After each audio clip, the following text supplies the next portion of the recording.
Greetings and good day, world. It's December 5th, 2023, and you're watching Newsline World. I'm Sarah Santos, and we'll bring you the top stories we've gathered from all over the globe. Despite the pressure, SMNI's Laban Kasama ang Bayan program host Jeffrey K. Erixelis remains steadfast in withholding information about the source of the alleged 1.8 billion pesos travel expenses of the House Speaker.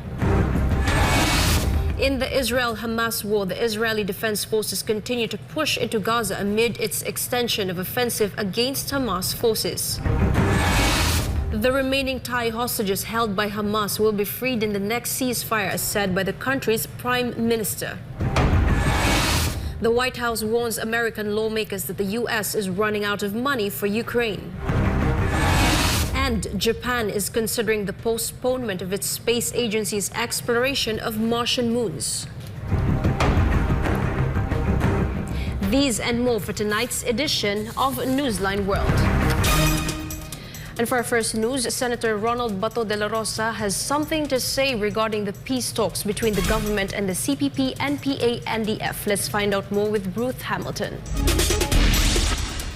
Mr. President, the government's statement with the NDFP in Oslo was an agreement with the devil. Napatunayan na natin sa kasaysayan na hindi sila seryoso at wala silang sinseridad sa usaping pangkapayapaan. These were the strong words made by Vice President Sara Duterte on the government's planned peace talks with the CPP, NPA, NDF. And Senator Ronald Bato de la Rosa echoed her sentiments. Senator Bato says he respects VP Sara's appeal to President Ferdinand Bongbong Marcos Jr. regarding the controversial Oslo Joint Communique. If Vice President Sara opposes the said agreement, Senator Bato is in favor, but with one condition. Senator Bato insists there should be no ceasefire despite the peace talks. Everybody wants peace. Peace talk, pero mag-peace talk tayo dapat not on their terms sa NPA. It should be on the government terms.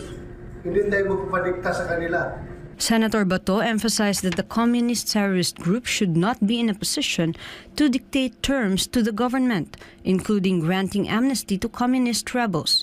He explains that peace talks have been attempted several times under different administrations, but all ended in failure due to a lack of sincerity. Kasi kung may ceasefire, yan, gagamitin na naman nila para magpapalakas, pumunta sa mga barangay, mag-recruit ng mga tao, mamili ng mga armas, mamili ng logistics. Yun ang gagawin ng mga NPA niya, maniwala ka dyan. Wala man talaga yung katapusan. Senator Bato also mentioned that the government was nearing the end of the fight against insurgency, but entering into peace talks seems to undermine the government's earlier efforts. Ilang peace talk na? After President Marcos, sinusunod kay Marcos, Cory Aquino, Era, Ramos, Aquino, Duterte. Anong nangyari sa peace talk natin? Wala. Para nilalaro lang tayo ng mga tao na yan. For God and my beloved Philippines, this is Ruth Hamilton, SMNI News.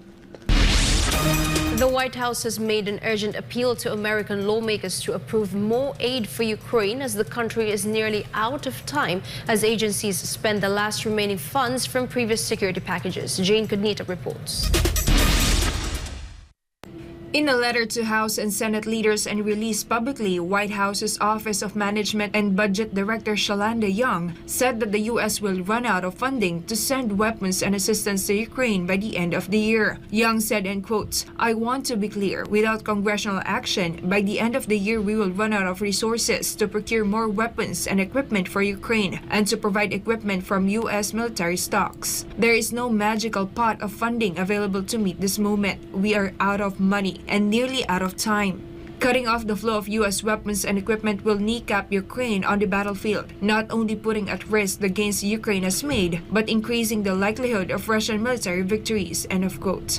According to Young, as of mid-November, the Pentagon has spent 97% of the $62.3 billion it received for Kyiv this 2023. Meanwhile, the U.S. State Department and U.S. Agency for International Development, or USAID, have used up all of the funds allocated. Young also warned that the economy of Ukraine could implode without the continued assistance of the United States, saying that Ukraine will not be able to keep fighting full stop in the event of a severe downturn. National Security Advisory Jake Sullivan meanwhile suggested that voting against aid for Ukraine was effectively voting to make it easier for Russia to succeed. Meanwhile, U.S. House Speaker Johnson, who took office in October, gave the White House letter a cool response. On Twitter, Johnson said, and quote, "The Biden administration has failed to substantively address any of my conference's legitimate concerns about the lack of a clear strategy in Ukraine." He also repeated the insistence of Republicans on tying any Ukraine aid to changes in U.S. policy over the southern border with Mexico amid the surging numbers of migrant arrivals there. It can be remembered that the U.S. has provided more than $110 billion in various types of assistance to Ukraine since the conflict with Russia broke out in February 2022. And now, U.S. lawmakers are wrangling over another round of aid. U.S. President Joe Biden has requested a spending package worth $106 billion to fund various priorities of his administration, and this includes providing military aid to Ukraine and Israel. Meanwhile, Ukraine has been desperately pushing for more Western support amid Russia's intensified attacks in the winter. It can be remembered that Russia had already declared that Ukraine's counteroffensive over the summer had failed. Reporting, this has been Jane Cognita, SMNI News. Ukraine's former president Petro Poroshenko said that he was stopped from exiting the said country, which she called a politically motivated move to disrupt his work schedule. Christelle Austria has the details. Petro Poroshenko, the former president of Ukraine and President Volodymyr Zelensky's rival during the 2019 elections, shared a video on social media in which he can be seen standing a border crossing with Poland.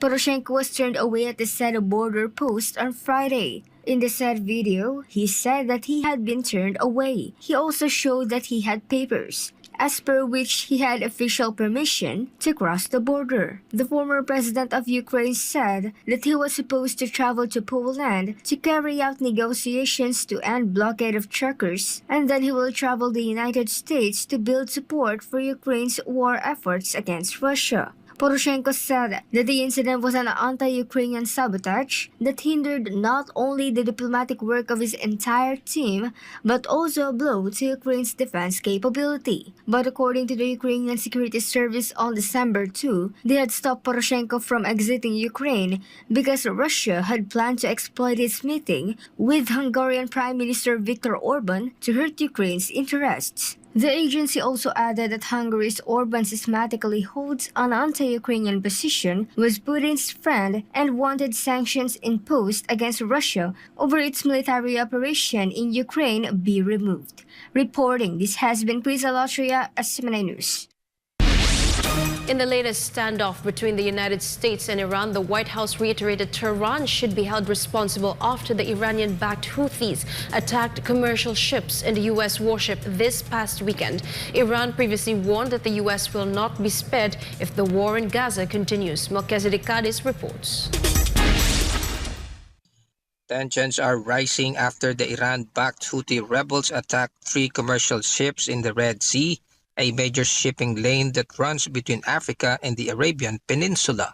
The U.S. Central Command reported that the American destroyer USS Carney was forced to shoot down 3 drones in response to the distress calls sent by the 3 commercial vessels. The U.S. military claimed that a drone launched from Houthi-controlled areas in Yemen headed toward USS Carney was shot down, although U.S. Department officials admitted it was not clear if the U.S. Navy destroyer was the main target. A spokesman for the Yemeni armed forces claimed responsibility for the drone and missile attacks on 2 ships they described as being linked to Israel, but have not acknowledged targeting a U.S. Navy vessel. Israel's military denied Israeli ships had been targeted, while Washington said it does not believe all 3 ships attacked by the Houthis had ties to Israel. American defense officials claim that Iran's allied proxies have targeted U.S. troops in Iraq and Syria at least 76 times since October 17th. On Tuesday, the U.S. Central Command said it had killed 5 militants and destroyed a drone. The U.S. military allegedly caught the militants preparing to launch a one-way attack drone in Iraq the day before. Reporting, this has been Melchizedek Cadiz, SMNI News, Kuwait. Russian President Vladimir Putin will travel to the Middle East this week as he complained of deteriorating ties with the West. Gratir Omori has the news. Leaders from the United Arab Emirates and Saudi Arabia prepare to welcome Russian President Vladimir Putin for a diplomatic visit this week. Putin is expected to meet Mohammed bin Salman, the Crown Prince of Saudi Arabia. His presidential aide made it clear that the Russian leaders' negotiations will primarily be with the Crown Prince. Before traveling to Saudi Arabia, Putin will hold a working visit in the UAE. The oil-rich Gulf state is currently hosting the Global Climate Summit in Dubai. To recall, the International Criminal Court, or ICC, issued an arrest warrant for Putin in March for war crimes. Today, 17th of March 2023, the International Criminal Court has issued 2 warrants of arrest in the Ukraine situation. For Vladimir Putin, President of the Russian Federation, and for Maria Lvova-Belova, Commissioner of the Russian President for Children's Rights, for the alleged war crimes of deportation of children from Ukrainian occupied territories into the Russian Federation. After the warrant was issued, Putin decided not to attend the 3-day BRICS summit in South Africa in August because the country would be obliged to arrest him upon arrival, as it is a signatory to the International Courts Treaty. Both Saudi Arabia and UAE have not signed the ICC's founding treaty, which means neither country would be forced to arrest him. Reporting from Dubai, this has been Gratero Omori, SMNI News, United Arab Emirates. In other news, in Virginia, United States, a house exploded as police were trying to execute a search warrant after they received reports of someone firing a flare gun from inside the house. We will now show you the moment that the house burst into flames. The incident happened in Arlington County, Virginia. The Arlington Police Department police were sent to the house after receiving reports of a man firing a flare gun about 30 to 40 times from his home located on the 800 block of North Burlington Street. Officers obtained a search warrant later on, and while trying to serve the warrant, the suspect allegedly fired multiple rounds before the house exploded. According to Arlington County Police spokesperson Ashley Savage, the suspect was not immediately identified but was inside the house when the blast happened. The fire is under control. Meanwhile, 3 officers reported minor injuries, and there were no transports to the hospital related to this incident. In other news, a YouTuber named Trevor Jacob has been jailed for staging a small plane crash to make the video viral online. Carla De La Pena reports. Trevor Daniel Jacob, a 30-year-old YouTuber and an experienced skydiver and pilot, was sentenced to 6 months in prison. He admitted in June that he intentionally crashed his plane to capture that moment in a video in November 2021, as said by the federal prosecutors in California in a news release. The video, titled "Crashed My Airplane," appeared in December 2021, garnered millions of views. The video appeared to show Jacob's plane having an engine failure over the Los Padres National Forest in Santa Barbara County. Jacob pleaded guilty with 1 felony count of destruction and concealment with the intent to obstruct a federal investigation. According to the federal prosecutors in the Central District of California, Jacob lied to the federal investigators about not knowing the crash site and that he also lied to a Federal Aviation Administration safety inspector. Furthermore, according to prosecutors, Jacob was told days after the crash to preserve the site and tell the National Transportation Safety Board about it. However, Jacob instead found the crash site, and on December 10, 2021, he used a helicopter to lift the wreckage out of the area. And little by little, Jacob dismantled and disposed of the wreckage in an attempt to thwart the federal investigation. Meanwhile, in a letter to the judge, Jacob wrote that he was sincerely sorry and that he had suffered a lot of consequences for the offense he committed. Reporting, this has been Carlo De La Pena, SMNI News. Japan is considering postponing an ambitious plan to explore the moons of planet Mars from 2024 to 2026. Let's find out more from Ria Saito.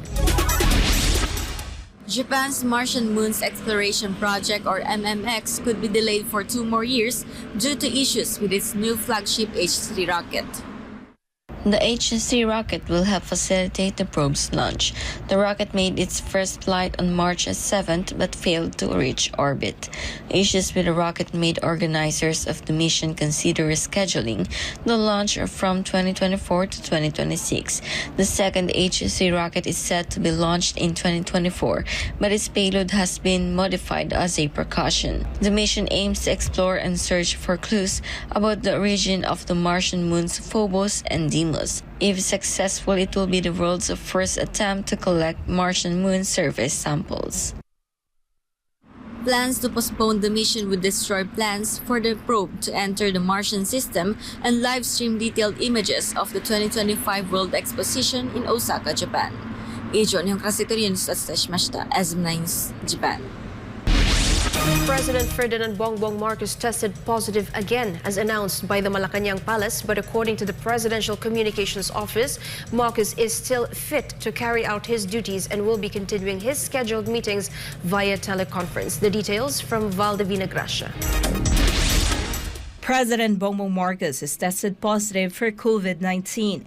Despite this, he assured the Filipino people that he would carry out his duties and responsibilities during his 5-day isolation period. In a statement, the Presidential Communications Office announced that Marcos tested positive for COVID-19 and was advised by his doctors to adhere to the mandatory 5-day isolation period. Simultaneously, the PCO ensured that the president remains fit to perform his duties and will continue scheduled meetings through teleconferencing. President Marcos encouraged the public this holiday season to take precautions to safeguard their health, such as getting vaccinated and voluntarily wearing masks when entering crowded places. Prior to this, President Marcos led the celebration of the Family Day at the office of the President over the weekend, which was the last in-person activity attended by the chief executive. This is the 3rd time that Marcos tested positive for COVID-19. He first contracted the illness in 2020, shortly after the coronavirus was first identified in the Philippines. In 2022, Marcos Jr. again fell ill with COVID-19 but experienced milder symptoms. In July of this year, President Marcos lifted a state of public health emergency throughout the Philippines due to COVID-19. Meanwhile, the PCO assured that it will release updates regarding President Marcos' health as soon as they become available. For God and my beloved country, the Philippines, this is Valdivina Gracia, SMNI News. Despite pressure from the House Committee on Legislative Franchises, Jeffrey Eric Celis remains steadfast in withholding information about the source of the alleged 1.8 billion pesos travel expenses related to the office of the House Speaker. MJ Modiha reports. Kay Speaker Martin Romualdez, 1.8 billion ang travel cost niya. Nako. 1.8 billion pesos. For how long? For almost 1 year lang. For the entire Congress? Sa kanya lang. Sa kanya lang? Oo, kaya nagtatanong itong ating source from Congress. Is it true? 1.8 billion. Sabi niya, pakitanong ka Eric at paki-explain din. This is the issue that led the House Legislative Franchises Committee to investigate the SMNI franchise. Eric's questioning allegedly tarnished Speaker Martin Romualdez's image. SMNI has been summoned twice to the House. In the first hearing, Eric claimed that his information on the 1.8 billion came from a Senate source. The House vehemently cleared the accusation, stating that only 39 million pesos were spent on their 2023 travels. In a second hearing on Tuesday afternoon, December 5th, Eric was again asked about the source. He insisted on the SOTA law, or Republic Act number 11458, which grants journalists the right to protect their sources. This is Section 1 of 11458 as amended. Without prejudice to his inability or ability under the civil and criminal laws, any publisher, owner, or duly recognized or accredited journalist, whether reporter, writer, contributor, opinion writer, editor, columnist, manager of media or other media practitioner involved in the writing, editing, production, and dissemination of news or mass circulation of any print, broadcast, wire service organization, or electronic mass media, including cable TV, television, and its variants, cannot be compelled to reveal the source of any news item, report, or information appearing or being reported or disseminated through other or the said media which was related in confidence or reported in confidence. Information from the Senate, House, and courts can only be obtained if it is related to national interest. Ka-Eric argues that this case is not of national interest. To further protect his source's identity, Ka-Eric declined to name the source in an executive investigation. The committee, however, rejected Ka-Eric's use of the SOTO law. Ka-Eric is cited for Mr. Chairman, may I be recognized? I ask the Sergeant of Arms to please take Ka-Eric. With a smile and calm demeanor, Ka-Eric followed the guards. Both him and his co-host, Dr. Lorraine Badoy, are being detained at the House of Representatives. For Government of Philippines, I'm Jay Mondeja, SMNI News. Earlier, a 5.9 magnitude earthquake struck the island of Luzon, and this was felt across the Manila capital. The earthquake struck Occidental Mindoro on Tuesday afternoon, and it was felt in parts of Luzon, including Metro Manila. Images and videos were shared on various social media platforms showing government workers leaving the Senate, the Presidential Palace, and the building of the Justice Department. The earthquake also disrupted the committee hearing on SMNI's franchise at the House of Representatives. Government officials and personnel later returned to the buildings as there were no reported problems or damage caused by the earthquake. In other news, Israeli forces are pushing into Gaza as part of the expansion of its military operation against Hamas. Let's find out more with Shekinah Dekinia. Israeli artillery units were seen firing shells from positions close to northern Gaza recently as part of an expansion of the military operation against Hamas. Footage filmed near Yad Mordechai shows soldiers loading a self-propelled howitzer with shells and firing. On Sunday, Israeli Defense Forces or IDF spokesperson Rear Admiral Daniel Hagari outlined the new phase of war against Hamas and confirmed that the army was expanding its ground offensive to all areas of the Gaza Strip, including in the south. We will operate as we have done until now against Hamas centers of gravity. We pursued them in northern Gaza. We're now pursuing Hamas in southern Gaza too. We will operate in maximum force against Hamas terrorists and infrastructures while minimizing harm to the civilian that Hamas places around them as shields. Our forces used the 7-day pause before the Hamas violation to increase readiness, review intelligence, and refine operational procedures. We are implementing lessons learned for the new phase of this war, improving the efficiency and the precision of our operations on the ground. We are pursuing Hamas wherever Hamas is hiding, in the north and in the south. The army has ordered an evacuation in central Gaza and in the southern city of Khan Yunis, urging Palestinians to flee to other areas for safety, according to media reports. On Monday morning, the IDF reported that 200 Hamas targets have been hit across Gaza. UN's Palestine Relief Agency UNRWA Philip Lazzarini has warned that Israel's assault on the Gaza Strip, which has resumed on Friday morning following a 7-day truce between the sides, missing many of 1 million refugees to try to cross the border into Egypt. Following Hamas' unprecedented attack on southern Israel on October 7, Israel declared war on the group and a complete siege of Gaza with a large-scale campaign of airstrikes. A ground incursion began at the end of the third week, with Israeli leaders vowing to wipe out Hamas.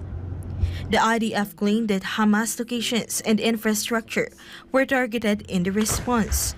However, United Nations experts warned against collective punishment for the people of Gaza before predicting a humanitarian crisis, and then claimed that hell is settling in for the region.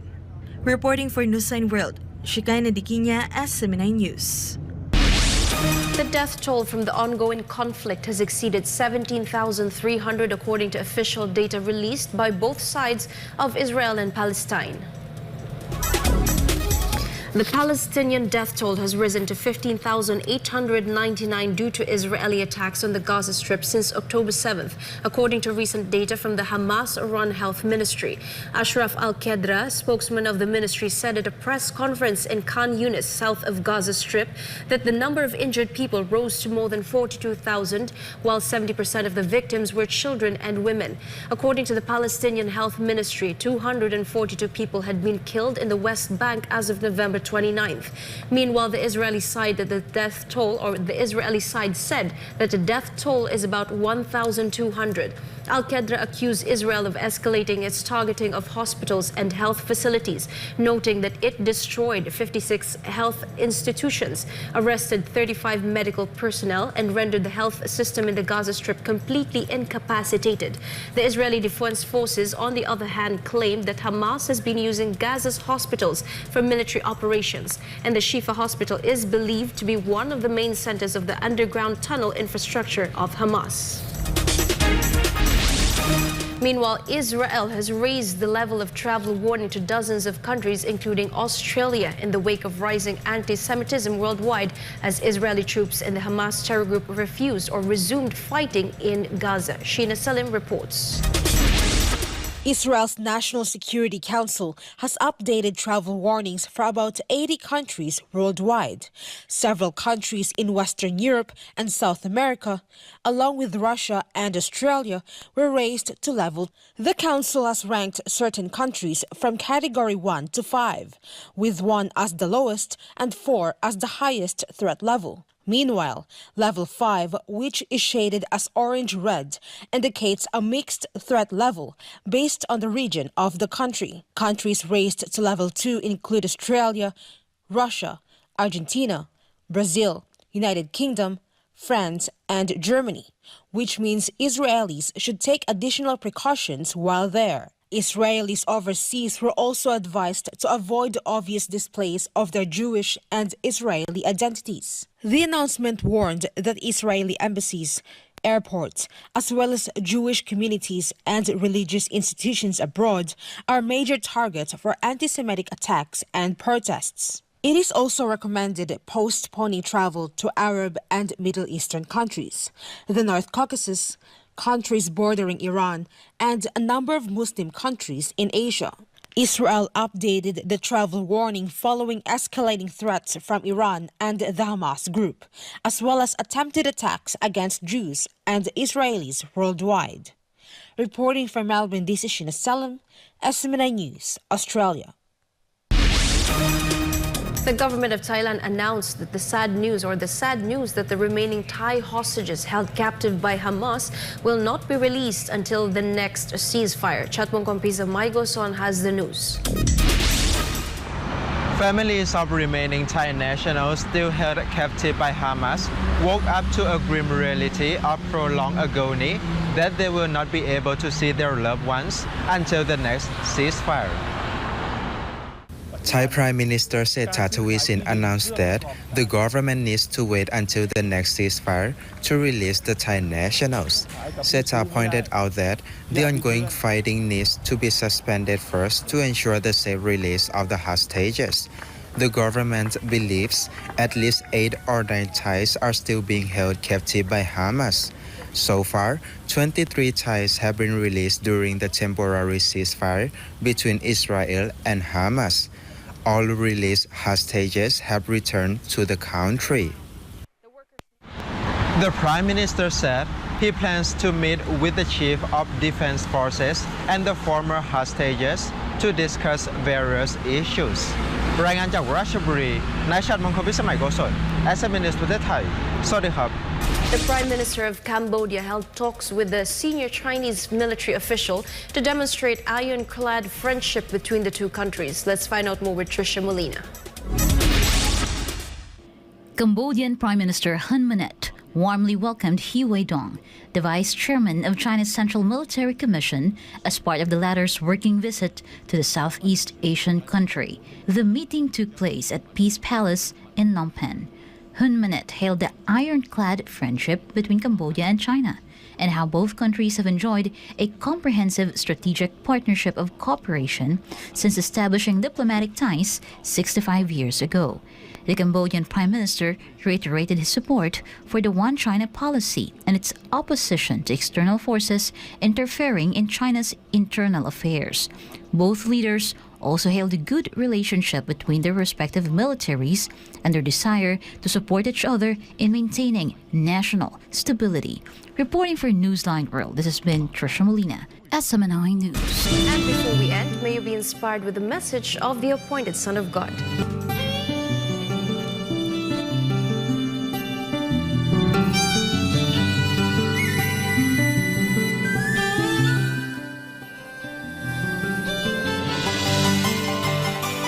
If your voice held no power, they would not try to silence you.